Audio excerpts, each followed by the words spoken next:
Very cool. Okay, any questions between what we covered Monday and now Tuesday, water versus fire or water versus earth, or how anything combines or anything like that? Or hit me with miscellaneous, like this isn't what we talked about, but I have a question. I don't have anything so far. I did this morning watch some of the in the Five Elements video, just the very first one that kind of Yeah, went over the star chart. I got about 3/4 of the way through it, so I think it's helping. Things are starting to click a little bit after watching that. yeah. Like I said, the intro to the Five Elements series is definitely a game changer because it's Mhm. all strategically paced out versus this is like poof, we're throwing it all. It's all good. It will sink in. Yes, and we're gonna cover it a ton. We have 100 hours left together-ish. So Nice. good. Get to know everybody really, really well. Yes. And when we do our EFT homework, I didn't really cover this, but obviously this is like a sacred container. So when we go into our EFT homework, we are going to be bringing like real life issues up in front of our little micro group here to get through, because the more we do on our own personal work, the easier it is to flow clients through it. And I just so I have a think question on EFT that. is scheduled for when I get back from Morocco, I think. Yeah. So I already do tapping, Yeah. so that's basically the same thing. Depending on what you have learned, yes. Okay. There is like the Familiar. shortcut version. And if you go to the file downloads, you'll see the version that I use with clients. And so it's a tapping of the face and the hands, Mm-hmm. and then the counting and the humming. Okay. Some people who teach EFT just do the tapping on the face. And they don't go into the right brain, left brain interaction. And that's what the humming and the counting takes care of. So Gotcha. we're activating right brain versus left, right brain versus left. And that's how we get people out of their loops, because we can tap all day and we can calm people down in the moment. But if we want lasting effects and those aha moments, we need to activate the memory pinpoints and deactivate the stress responses. Gotcha. Yeah, we'll get into that too. So yeah, I'm excited to see what your technique is and if it's similar or if it's something that we can dive even deeper with for you. So Okay. yeah, cool. Cool. Casey, you got anything before we jam out?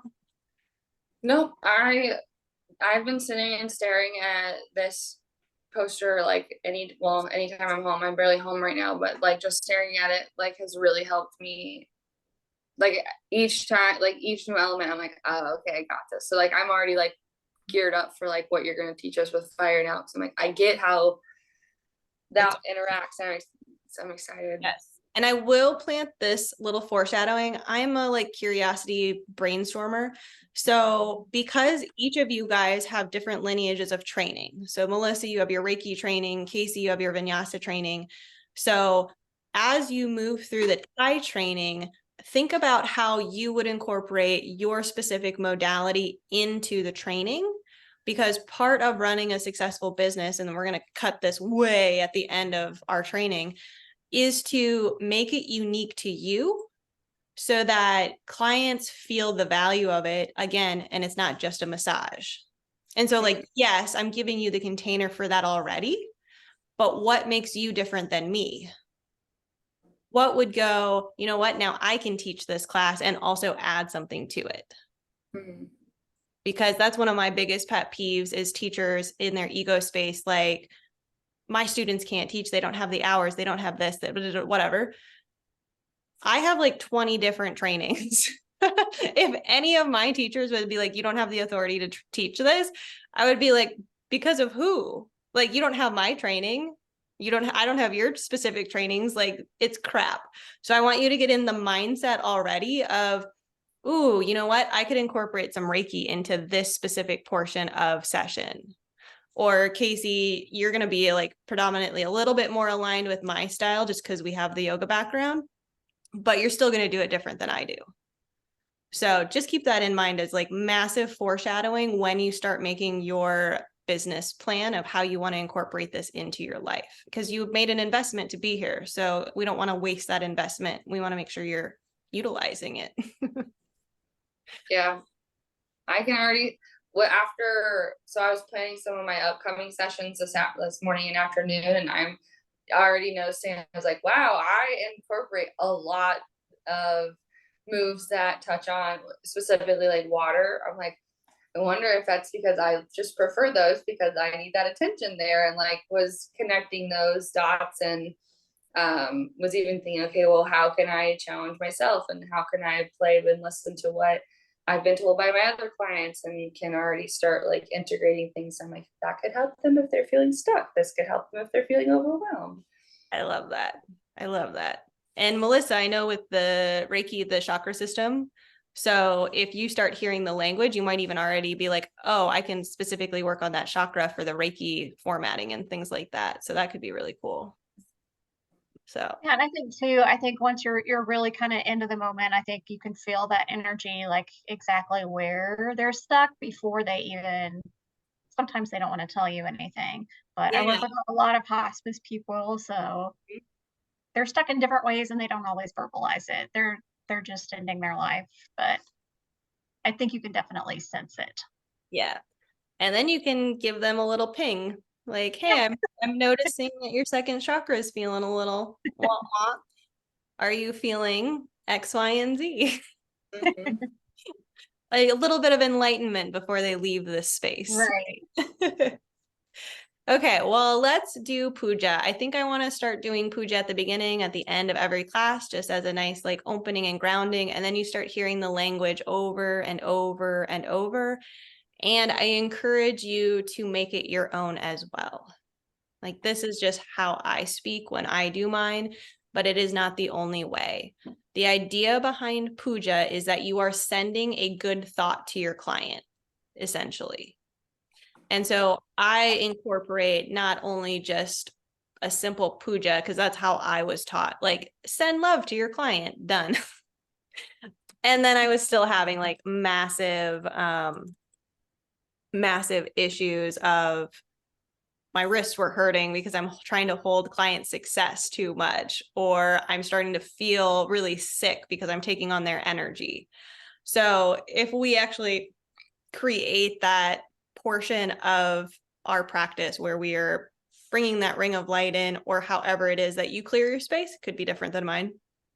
We are calling in our guide space and then we are sending that intention. And a lot of times I like to ask a client as I begin puja, do you have an intention for this session? And then we can incorporate that into the ask of what we're trying to receive. So it's very in the flow of the water element as we open this space. So again, one hand to the heart and one hand either to second chakra or solar plexus, or if you're feeling the root needs some attention, wherever it feels good for you. And if you need to do a double hand to the heart, go ahead. And just allow yourself to close your eyes. And you can even imagine yourself in the environment that you're going to be giving, just to get yourself situated in that space. And allow yourself to take a nice deep full breath all the way in and all the way out. And everything that I'm speaking to you, I speak out loud to my clients. Allowing yourself to feel that breath come all the way into the lungs and past the body, all the way out to fingers and toes. And exhaling down the lungs so you can no longer exhale again. And then find a normal breath.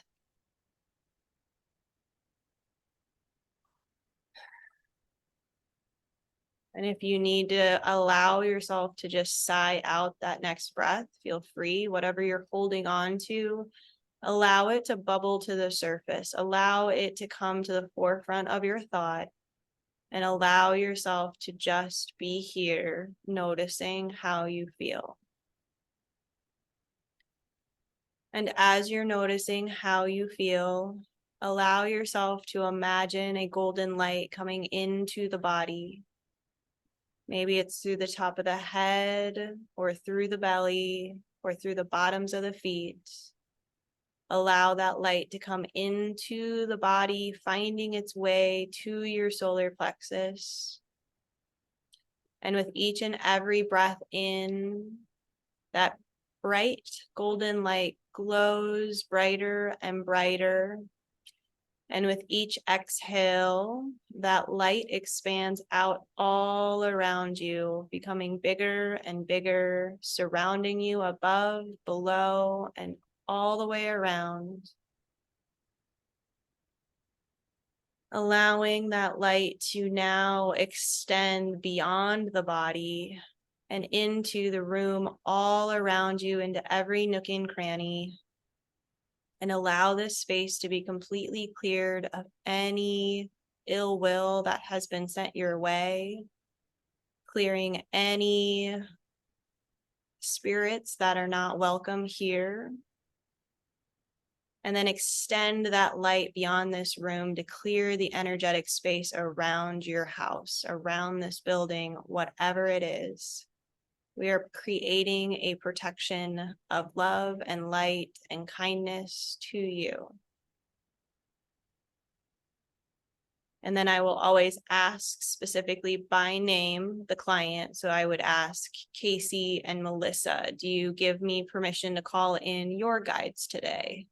And then clients would give a verbal yes. And that allows that space to be open to call in without resistance. So we allow ourselves to call in our guides, our spirit animals, our ancestors, and the lineage of our Thai practitioners and any other teachers we have had in our lives. Allowing them to flow into this space to allow us to be a conduit to receive those messages and give this practice. We call in the guides that are only available to give us messages with love and kindness and joy. And we ask those who do not wish us well to leave this space.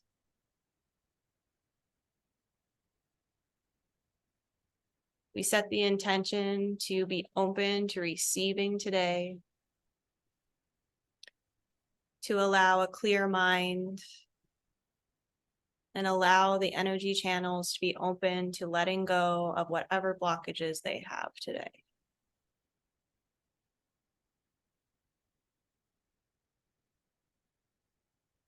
Take a nice deep breath in and welcome your guides into this space.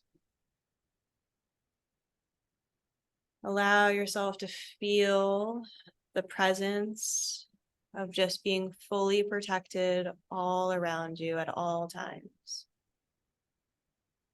Knowing that you can call upon this energy whenever you need it.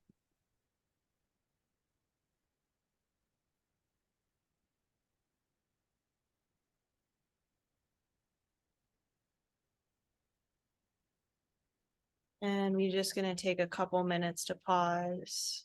Allow yourself to breathe into that.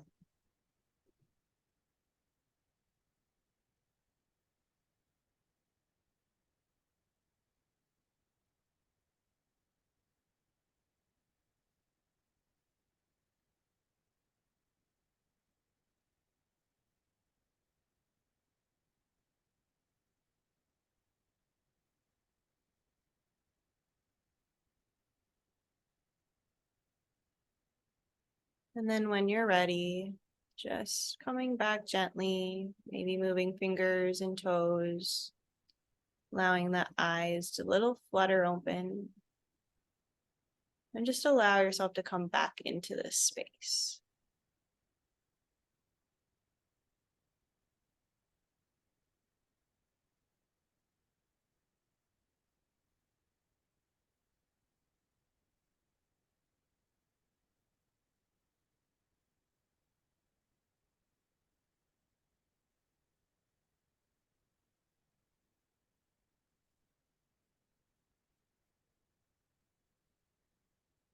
All right. How are you feeling compared to this puja versus the puja that we did yesterday evening? A little bit more centered. Good, good. So with puja, it does not have to be that extended. It can be very short and simple, as fast as you would like. The more practice you get, the more you might find yourself wanting to linger in puja, especially with like new clients, because most of what happens in a new client session, they're so disoriented. They're not sure what's going to happen. They're unsure of like if they believe in this stuff. And so if we take the time to slow down, AKA the earth element, it helps them to find safety and security. So normally for first sessions, I will do an extended puja, 5 to 10 minutes even. And then as they come in more frequently for their sessions, I will do a much shorter puja. I will still ground and center them, call in the lights and call in the guides, but I can probably finish it in like 2 to 3 minutes versus 5 to 10. And you'll get a feel for your clients one way or the other, but I really enjoy puja, and it allows us to, again, be separated from those of just a massage therapist. We are bringing true intention into the practice that we are about to give, and allowing us to be centered to put our energy on the shelf. Like if we've had a really bad day or a rough traffic, or our last client was just an absolute energy drain, it allows us to literally just be a conduit. So it allows us to put whatever we're feeling on a shelf. The slower we go. Like it's a good place if we have back-to-back clients and we're just like, oh my God, I don't have time for, like, I am so burned out. We can use puja as a breather, and it's not a negative thing for the client. A lot of people are like, what am I getting my value with if you're doing puja for 10 minutes or 15 minutes?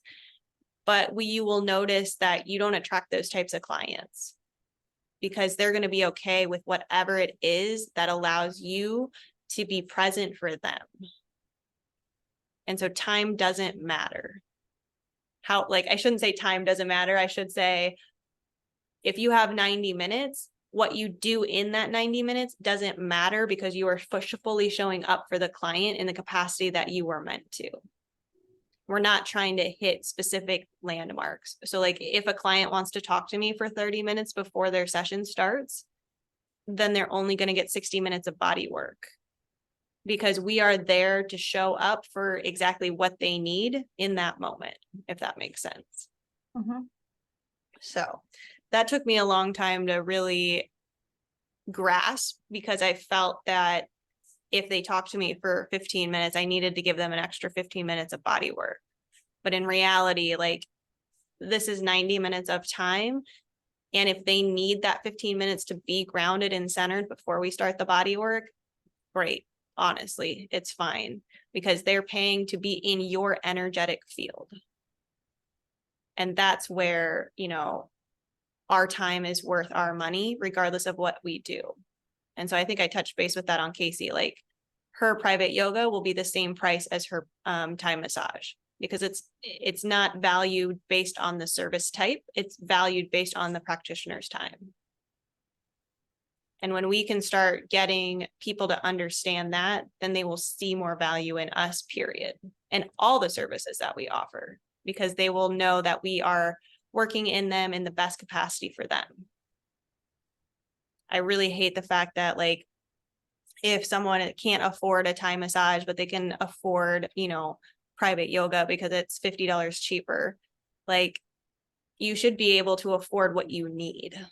Right. So that's what we're trying to aim at with the time management. What do you need? And being okay needing that. So, okay, Melissa, tell me a little bit about your yoga background, because we're going to be moving through sun salutations. And I just need to know if I need to do all the modification ladder steps, or if you're into yoga and we can just move through our sun salutations. So I've been away from yoga for about a year and a half.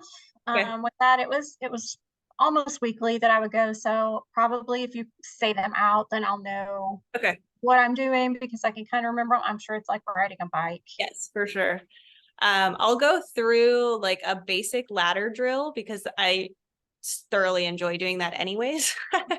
And it's a slow build. So when we focus on the fire element specifically, and I'll pull up the chart. I gotta pull it up. Okay. When we pull up, oh my gosh, screen share, come on. The core focus of the asana practice that we have is core support. So anything that literally gets our fire up in our own system. And so that's why sun salutations are always my go-to, because you can do sun salutations in a chair. You can do modified sun salutations. Every single body type should be able to do a version of sun salutation. So it's usually my go-to. Mhm. But then you can also do any arm balances, but that usually leads into like headstands and shoulder stands, which most clients can't Not do. doing that today. Yeah, I'm not doing that today either. And then like a lot of the back bends clients cannot do. Like if clients are coming to us because they have a problem, and most people are not in a physical space to do more than modifications for the most part. And so I kind of just get away from the back bends unless it's in the yin version. So like a supported bridge. You can stick a block underneath your booty and just rest, and that's okay because you're still engaging the core. And then any of the Pilates moves is what I like to call them, like the floor Pilates, where you're doing crunches and leg lifts and da da da da da. We're not doing any of that today. We're going to stick to our basic sun salutation ladder format, and then go through a couple of those yin postures, and then we'll get back into our chart, and then we'll be good to go. So let me turn my lights on and move this computer, and we'll be good to go. Okay.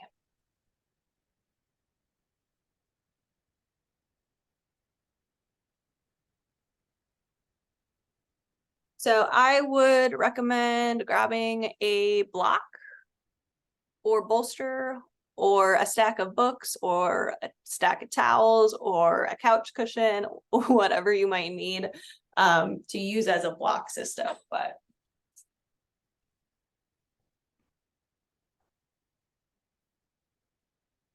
all right, let's see if I can get you angled so you can see my whole practice. Okay, that works. Okay, so sun salutations start at the top of the mat. And we're just gonna start off nice and slow. So nice deep breath all the way in, reaching to the ceiling. Hold Exhale. on. I lost you. Hang on. Okay.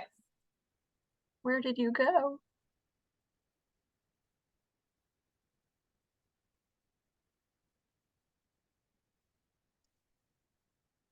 I'm like, I can still see you, so at least we're still connected. All it says is Zoom. Okay. Let me flip my camera really quick. Let me see if I just turn my camera on and then off and see if it pops back up. Maybe I have too many tiles open. Who knows? All right. Start again.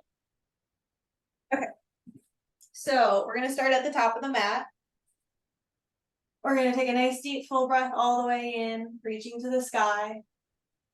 Exhale, forward fold all the way down. Inhale, half lift. And then we're going to step back into chaturanga. And this is going to be modified first. So we'll drop the knees down, push up into a mini cobra. So just gentle. And then exhale, push back into child's pose and do 5 breaths.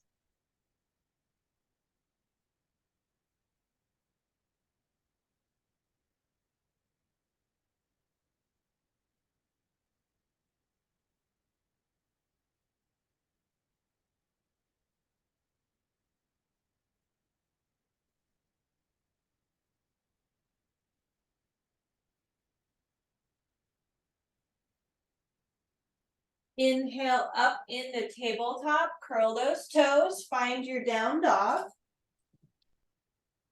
Inhale, step to the very top of the mat, half lift. Exhale, drop all the way into that forward fold.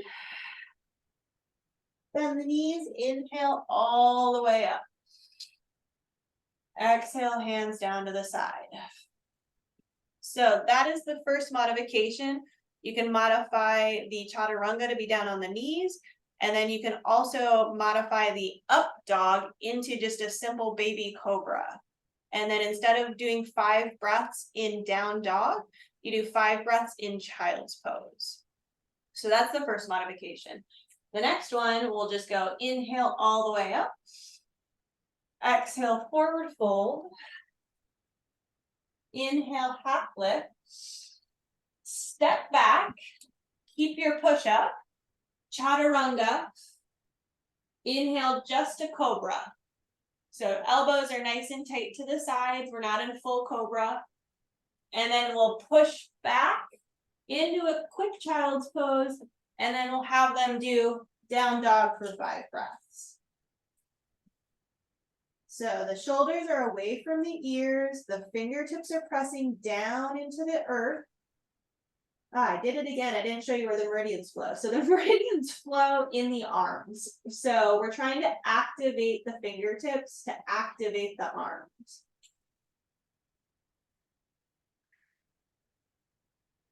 And after 5 breaths, we'll walk to the top of the mat. Inhale, half lift. Exhale, forward fold.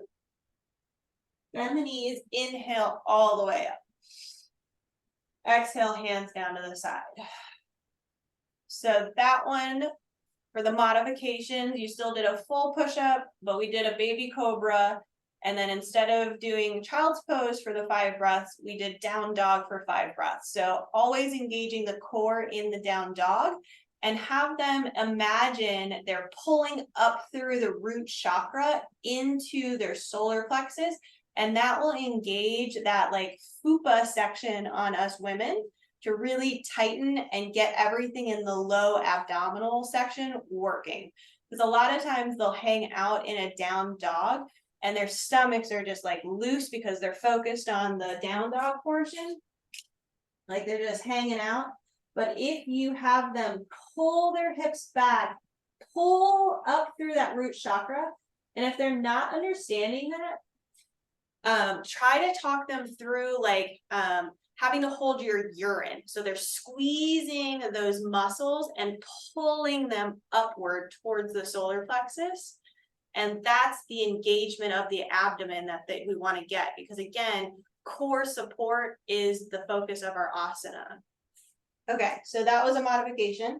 So regular sun salutation, inhale all the way up. Exhale, forward fold. Inhale, half lift. Exhale, hop or step back this time. Full chaturanga. Pull the chest forward for full up dog. You're now on the top of the feet. And then pull back into down dog. That's a traditional sun salutation A. And then 5 breaths. So as you're in here, have yourself bend the knees slightly, push back through the shoulders, pull up through those low abdominal muscles, like you're trying to pull your uterus to the back of your spine. And 5 breaths.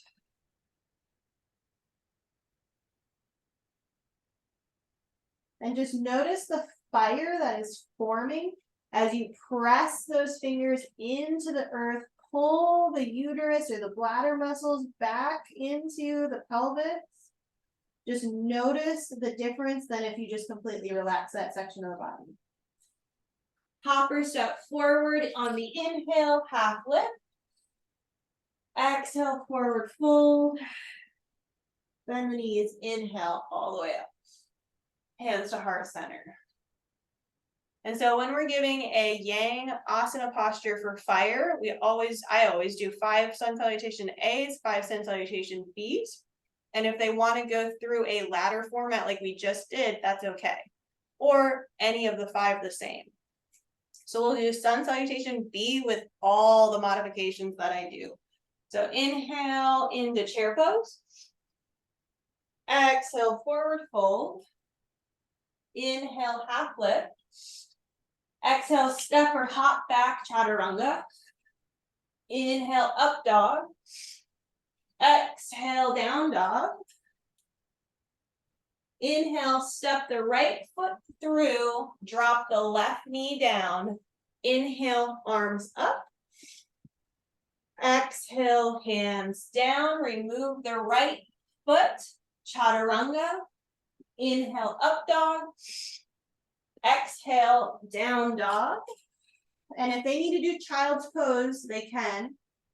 And then inhale, left foot forward, drop the right knee down.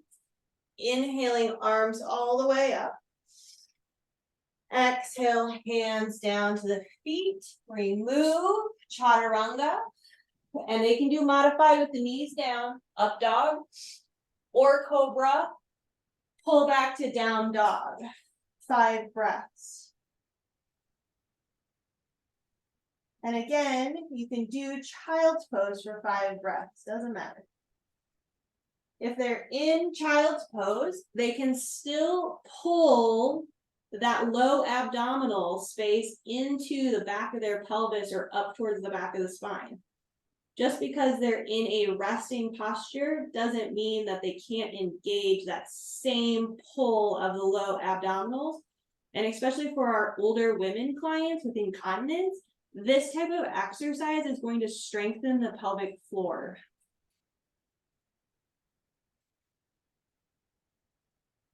Inhale, step or hop forward, half lift. Exhale, drop down. Bend the knees, chair pose. Straighten up and release. All right, so a couple more movements through sun salutation. Inhale, chair pose. Exhale, forward fold. Inhale, half lift. Exhale, step or hop back, chaturanga. Inhale, up dog. Exhale, down dog. Traditional sun salutation B, step that right foot forward, all the way up, warrior 1. Exhale, hands to floor, chaturanga. Inhale, up dog. Exhale, down dog. Inhale, left foot forward, warrior 1. Exhale, hands down, chaturanga. Inhale, up dog. Exhale, down dog, 5 breaths. And again, modify into child's pose if you need it. Push through the fingertips like you're trying to reach into the sand.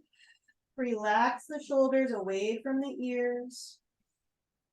Pull the hips back, elongate nice and long. If you need to bend the knees to get a straight back, do that.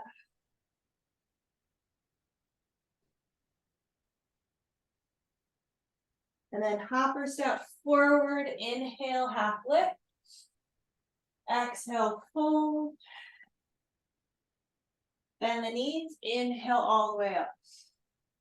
Exhale, hands down.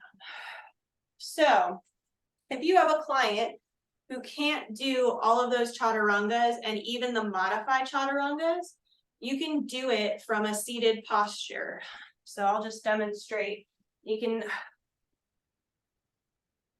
have them sit on the edge of a chair, inhaling up, exhaling fold, inhaling up, exhale down. Like that's a sun salutation A. When I like to do sun salutations B, I'll go with the leg movements because if we move the legs, we're automatically pulling in the core. So I'll go inhale up, exhale forward fold, inhale half lift, exhale fold. Inhale, right leg forward, exhale down. Inhale up, left leg forward. exhale down. Inhale all the way up and down. So you can get really creative with your clients who don't have the ability to do those like really drastic postures. You can even have them lean back in their chair and do leg lifts, because again, it's core movements. So if you're doing inhale up, exhale down, inhale half lift, exhale down, have them lean back if they're even capable of that, and have them do whatever movement they feel best in, and then have them come back to a regular practice. Okay. So I'm sure there's like a ton of YouTube videos that if you really have a client who needs massive modification, they've got you covered. So just get your creative brain out. Okay, sun salutations. We moved through a ton of different modifications for those. And again, just offering clients any variation, because sun salutations can be really intimidating for a lot of people. We're going to go through a little bit of core. So if you have your blocks nearby, that's where you're going to want to hit next. So we'll just go inhale all the way up, exhale down, inhale half lift, exhale hands out, chaturanga, inhale up dog, exhale child's pose.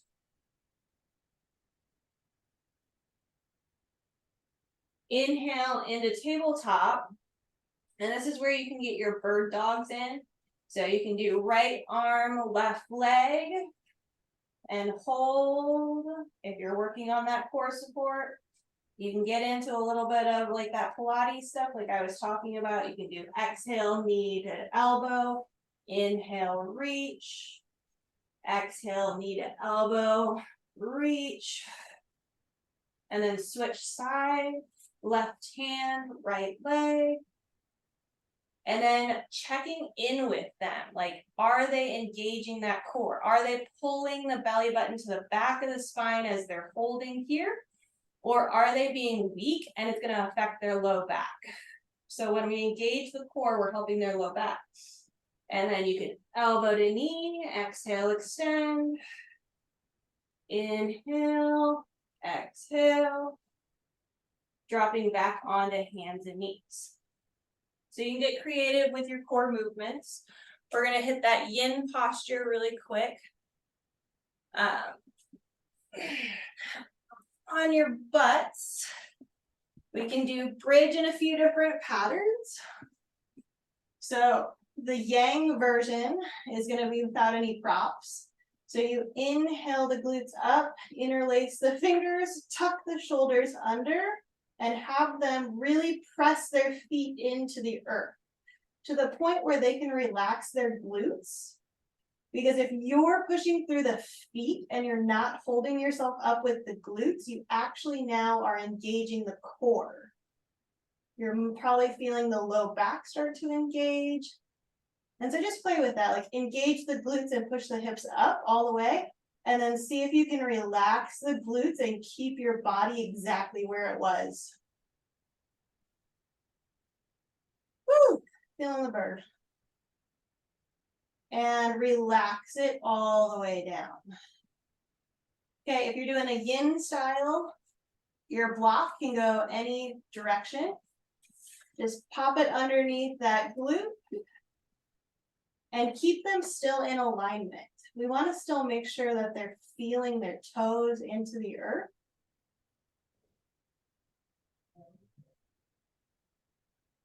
And they're just feeling that slight core activation as maybe they do some really deep belly breaths where each exhale is focused on drawing the belly to the back of the spine. Again, we are activating the meridian lines and the core of support. So firing up the digestive fire. And then you can relax that. So again, in the fire element, you have your arm balances. So you can do your planks, you can do your forearm stands, you can do your headstands, whatever you want to do.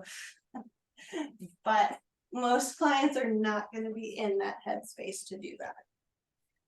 Okay, what time is it? Okay, let's take a 5-minute break and I'll meet you back at 50. And then we will cover our elemental chart and do our final puja, and then we'll be done around that 8:30, 8:40 mark like we were last night. Okay.